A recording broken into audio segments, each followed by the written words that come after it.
नमस्तेभ्यः। ओम नमस्तेभ्यः। ओम नमस्तेभ्यः। अहिंसा परमो धर्म की, आचार्य गुरुवर श्री कुंद कुंद भगवान की, आचार्य गुरुवर श्री ज्ञान सागर मुनि महाराज की, आचार्य भगवान श्री विद्यासागर जी महामुनिराज की।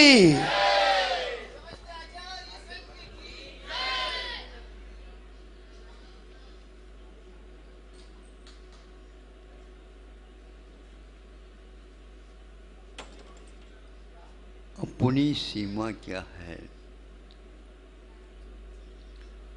अपनी सीमा का मतलब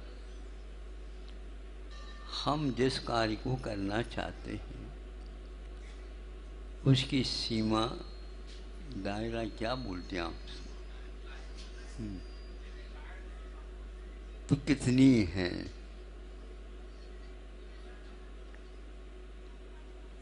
उतने में ही हम अपना कर्तव्य का निर्वाह कर सकते हैं।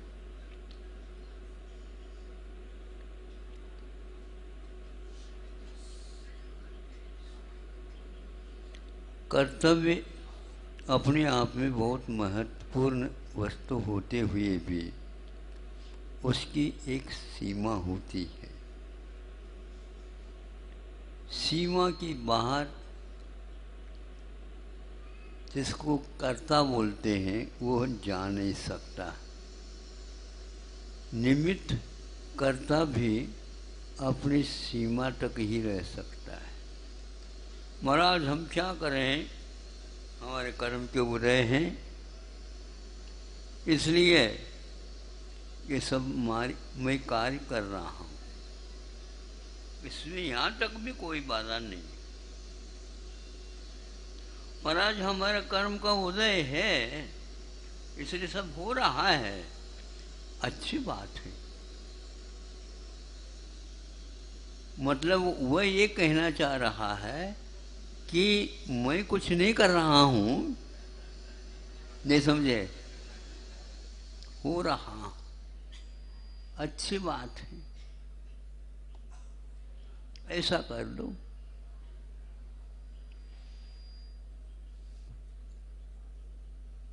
हमारे यहाँ भोजन के लिए, निमित्त के लिए आ जाना। एक सज्जन ने अपने मित्र को बताया।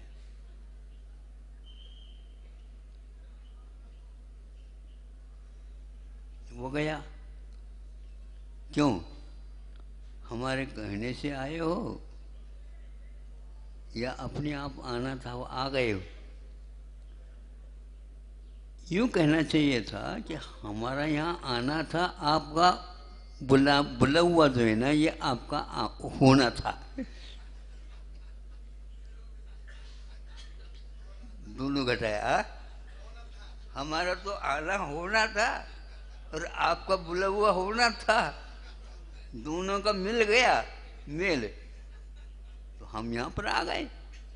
हम नहीं आए, मतलब ये सब हो रहा है, बहुत अच्छी बात है। फिर इसके उपरांत परोस करके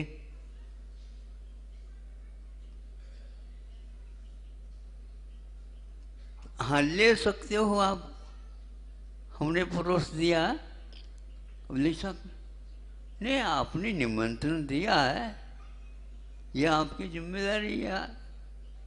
ये जो होगा तो वो होगा, भोजन होगा हो तो। यहाँ तक आपने बुलाया है तो होना था, होगा। तो अब लेने का प्रारंभ कर दो, नहीं प्रारंभ होगा तो होगा।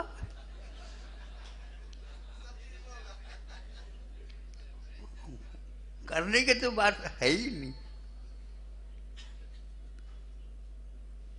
फिर वो सोचता निमंत्रण वाला, जो जिसने निमंत्रण दिया है, ये अच्छा नहीं, चलो कोई बात नहीं, हमारे कहने से आप आए हो, हमारे अतिथि हो, इसलिए हमारा कर्तव्य है। क्या कहा? मतलब हमारा ये कर्तव्य है कि निमंत्रण आपको दिया है थाली परोस दे। यदि इसके उपरांत भी यदि हमारा कार्य और शेष रह गया तो ग्रास तोड़ देते हैं हम। तोड़ करके अब तो ले लो। हाँ हाँ ठीक है, ये लेना हो तो ले, हो जाएगा। आप क्यों परिश्रम कर रहे हो? नहीं, परिश्रम तो यहाँ तक तो किया, तो जितना करना हो तो कर लो, जितना होगा होगा होगा। तो मुंह में उन्होंने, लेकिन अब मुंह खोले तभी।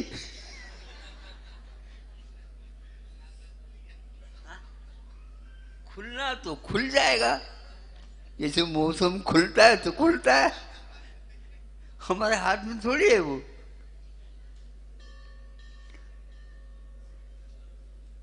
मुंह खोल करके उनके लिए दे दिया। अब क्या है, जो कुछ भी कार्य होगा तो होगा। हमारे आप चरवण तो करो। आप सुन रहे हैं कि नहीं? हाँ, सुबह से लेकर शाम तक जो है आप लोग क्या करने योग्य है, किसकी कितनी सीमा है, अवधि है, ये सब समझना चाहिए। अब चरवण करना हो तो होगा, नहीं तो नहीं होगा, बिल्कुल पक्का। मुंह से लिया। अब चरवण तो आपको करना होगा। नहीं, चरवण मेरा काम है ही नहीं, दांतों का काम है। अब दांत मेरे हैं ही नहीं। मैं चाहता हूं दांत बने रहे, लेकिन वो चले गए। जाना था जा गए।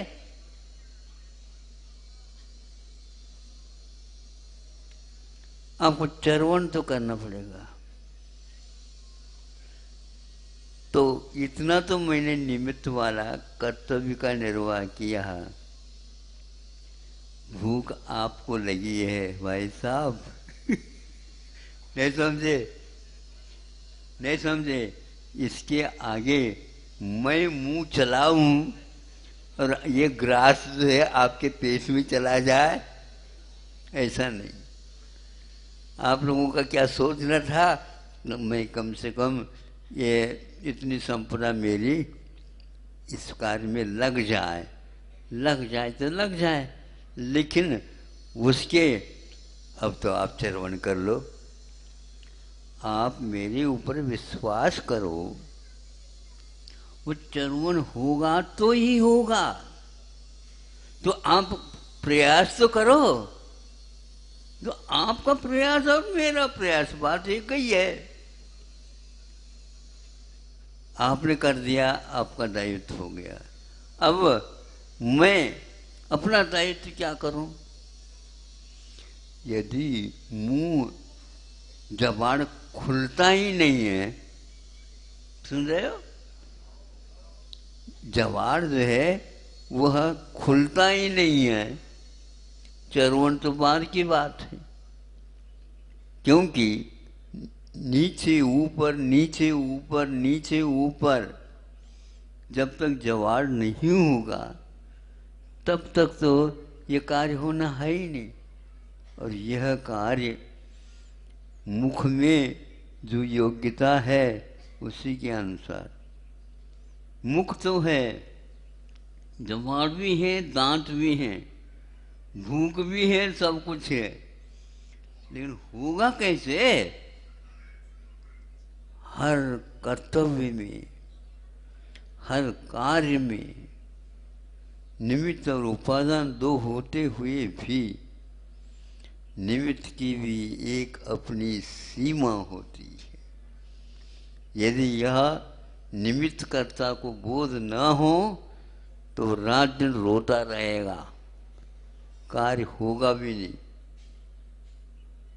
और निमित्त करता है, यदि जब तक कार्य करता है सीमा के अनुसार कार्य होता है तो देखो मैंने किया हो। यदि किया है तो कल भी कर लेना। बस आप बोलना चाहते हैं, कभी कभी आपके मुख से शुद्धि बोलते हैं लेकिन थोड़ी सी गलती निकलती है।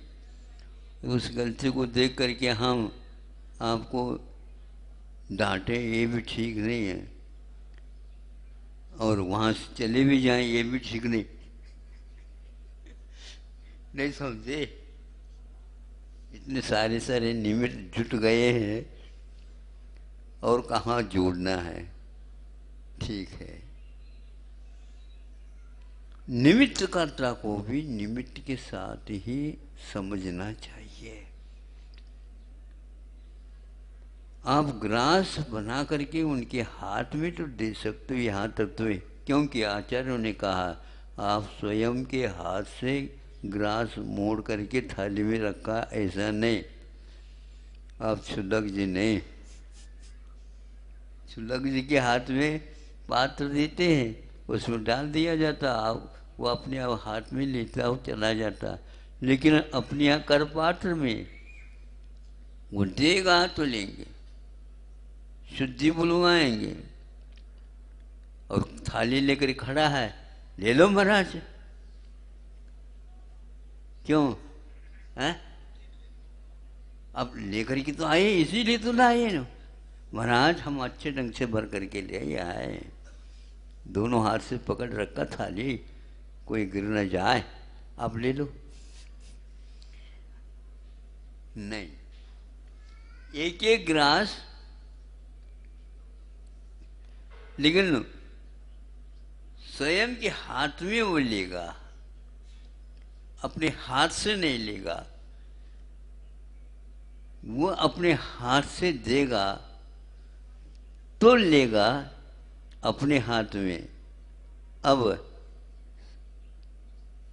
महाराज हमने ग्रास दिया है, हम संशोधन करेंगे, तुम अपने थाली तक तो संशोधन करो।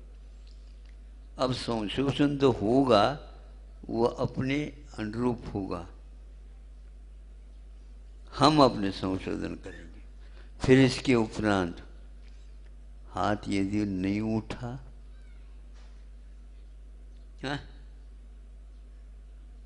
हाथ यदि नहीं उठा तो जैसे छोटे बच्चों को दिया जाता है वैसे दूसरा कोई दे दे, नहीं। अब यहाँ तक निमित्त का कार्य पूर्ण हुआ। जो जैसे योग्यता के अनुसार आपने निमंत्रण दिया, निमंत्रण के योग्य कोई होता तो वह जाएगा, हमें निमंत्रण आप देंगे तो हम आ नहीं सकते, और हम बता करके तो आ नहीं सकते। लेकिन महाराज आगम में जैसा बताया उसके अनुसार तो आप आ सकते हो, हाँ उसमें तो आएंगे। महाराज आपको मेरे आंगन तक तो आने के लिए आज्ञा दी है, हाँ बिल्कुल ठीक। दूसरे के आंगन में मत जाओ, ये भी लिखा उसमें। हाँ, ये निमित्त सारे सारे तीर्थंकरों ने भी पाला। तीर्थंकरों ने कहीं गए ने को कैसे नहीं, आगम के अनुकूल ही उन्होंने स्वयं को दीक्षित किया है। किसी से दीक्षित नहीं हुए, लेकिन आगम के विपरीत उनकी कोई एक भी चर्या नहीं होती। 6-6 महीने के लिए उपवास संकल्प लिए, आगम के अनुरूप लिए।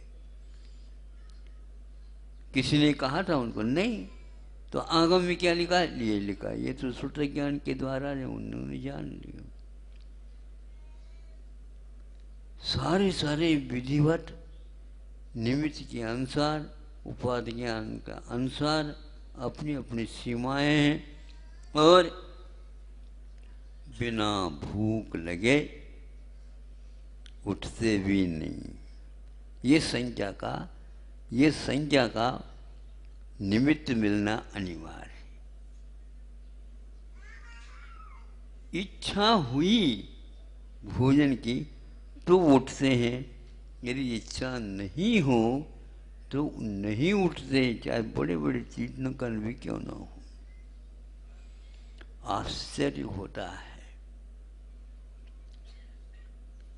यह परोक्ष रूप में लिखा हुआ ग्रंथ आज भी हम लोगों के लिए आईना जिसको बोलते हैं, दर्पण का काम कर रहा है। श्रावक लोग अपने कर्तव्य के अनुसार वो सारे के सारे कार्य कर रहे हैं। निमित्त आगम पड़ रहा है। करोड़ों वर्ष व्यतीत हो गए हैं। आगे भी इसी प्रकार की यह पद्धति मोक्ष मार्ग की ये चलेगी। आज तक चलती हुई आई। जो आगमानुकूल चला उसकी तो कर्म निर्जरा होती है। जो आगम के अनुसार नहीं चला तो उसकी भावना के ऊपर इतना तो हम कह सकते हैं, यदि विपरीत जानबूझ करके चला, कर्म की निर्जरा न होकर और विशेष अशुभ बंध उसको होगा। अब ये किसने लिखा? तीर्थंकर तो चले गए, आगम में लिखा हुआ जानबूझ करके हमने अपनी तरफ से लगाया तो कर्म बंद हुआ, और ऐसा बंद हुआ जो अनंत संसार का कारण हुआ। इस आगम में लिखा इसलिए हुआ कर्म बंद नहीं। कर्म बंद के कारण तो आपने जानबूझ करके विपरीत कर लिया, इसलिए आपको बंद होगा। यह जो कर्म बंधता है यह आपके परिणामों के ऊपर आधारित, तो इतना निमित्त नैमित्तिक संबंध होता है। आपका परिणाम यदि बिगड़ा नहीं तो वहाँ पर भी बिगड़ेगा नहीं पेपर, और आपके पेपर यदि बिगड़ गया तो उस समय कहीं अन्यत्र गए होंगे आप। आपने लिखा नहीं तो ये आपका दोष माना जाएगा।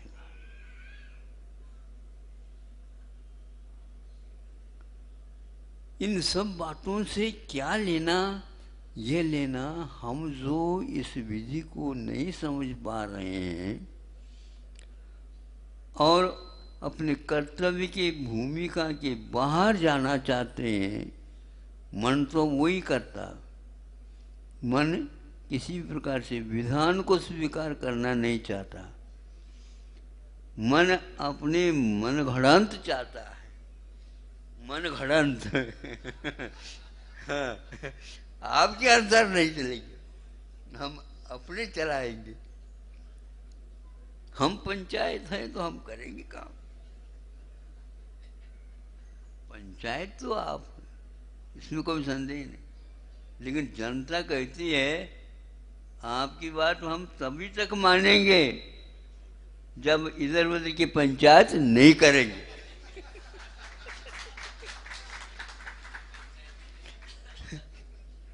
नहीं समझे? आप अपनी पंचायत करोगे तो जनता कहती कि करते रहो घर ही, घर में, हमारे कुटिया में मत आओ, और आपके महाप्रसाद में आने की मुझे कोई आवश्यकता नहीं। ध्यान रखना, एक दिन जनता यदि निर्णय ले ले, वहां जाना नहीं, वो तो नहीं पहुंचना है। हाथ जोड़ करके आना पड़ेगा पंचायत को, यदि चाहता है तो। इसलिए बड़ा अद्भुत सा लगता है। इसमें अरहंत परमेष्ठी अपने समय पर योग्य जनता के योग्य बोध भी देते हैं। यदि आप घर छोड़ करके वहाँ समूचरण नहीं जानते तो वो हाथ जोड़ करके आपके पास नहीं आएंगे। गंधर्व परमेष्टि भी यदि भूलना नहीं चाहेंगे तो जबरदस्ती नहीं बुलवा सकते हैं, क्योंकि उनका वो कर्तव्य जाने, हमारा अपना कर्तव्य जाने। और इसी बीच में यदि समय हो गया, 3-4 बार होते हैं, बाकी बात नहीं है। थोड़ा ठहरो, थोड़ा ठहरो, अब ठहरने फिरने कुछ नहीं, समय आ गया। और वो समूह शरण को बिखेर करके, मतलब वहाँ पर उसको निकल जाता है, और वो दोबारा समूह चरण में नहीं जाते। उपदेश देने के लिए वो भाव जो करते हैं समय पर, अब वह नहीं करेंगे तो दोबारा कुबेर के माध्यम से समूह चरण की वहाँ पर रचना नहीं होगी। समझ लो, निमावर के प्रबंधकों,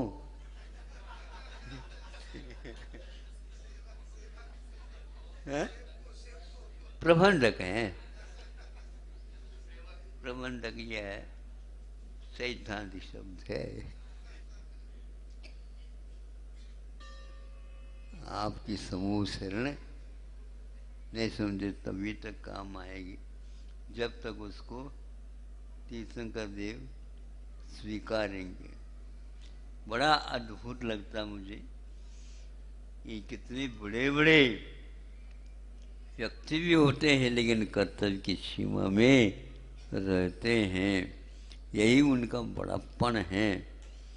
और इस बात को समझ करके हम भी इस दुर्लभ जो घड़ियां हैं उसमें अपना भी योगदान ले करके कर्तव्य के कुछ क्षण गुजर जाते हैं, तो उसके परिणाम स्वरूप अगले भविष्य में उसकी भूमिका का निर्माण हो जाता है।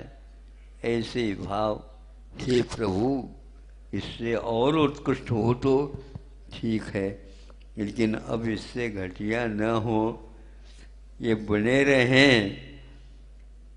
निमित्त भी जो मिला है वह समय पर अपना काम करेगा ही, और उसके निमित्त से हम अपने अच्छे कर्तव्य करके कर्तव्य की भूमिका हम निभा सके, निभा लें, इतना ही वांछा है। बाकी कुछ सब कुछ होना है, होता है, निमित्त करना है, उतना करते हैं। उत्साह होता है, निमित्त में हमारा उपादान लग जाता है, अथवा उपादान निमित्त को अपने हाथ में स्वीकार कर लेता है, तो ये अहोभाग्य समझ लेना। ये ऐसा काम नहीं है जो सुलभता से मिल जाए। अहोभाग्य है, महाभाग्य है, लेकिन सौभाग्य है। अहिंसा परमो धर्म की। आचार्य भगवान